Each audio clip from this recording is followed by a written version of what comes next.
পরপর বলবেন তো।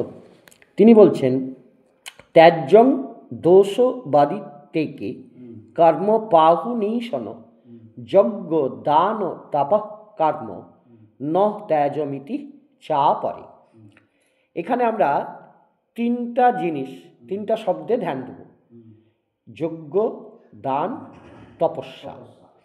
কোনো কোনো বিদ্বান ব্যক্তি বলেন যে সমস্ত কর্মই দোষযুক্ত, অতএব সমস্ত কর্ম ত্যাগ করা উচিত। আবার অন্য কোনো বিজ্ঞ ব্যক্তি বলেন যে যজ্ঞ, দান ও তপস্যারূপ কর্ম ত্যাগ করা উচিত নয়। ভগবান এতই কৃপাময়, ভগবান যখন পৃথিবীতে এসেছিলেন তখন তৎকালীন দিনের যে অবস্থাটা ছিল সেই অবস্থাটা তিনি পর্যালোচনা করছেন এবং যে দ্বন্দ্ব, কনফ্লিক্ট, সেটাও তিনি ভেঙে দেওয়ার চেষ্টা করছেন।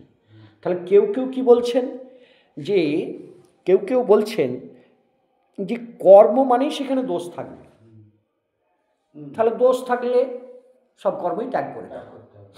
আবার এক শ্রেণীর পণ্ডিত বলছেন যে না না, যজ্ঞ, দান আর তপস্যা এই কর্মগুলোকে ত্যাগ করার দরকার নেই। ভগবান নিজের কথা বলছেন না, তৎকালীন সামাজিক অবস্থাতে পণ্ডিতদের কথাগুলো তিনি প্রথমে অর্জুনকে শোনাচ্ছেন, তারপর তিনি নিজের কথা বলবেন বা সিদ্ধান্তে আসবেন। এরপরে কি বলছেন?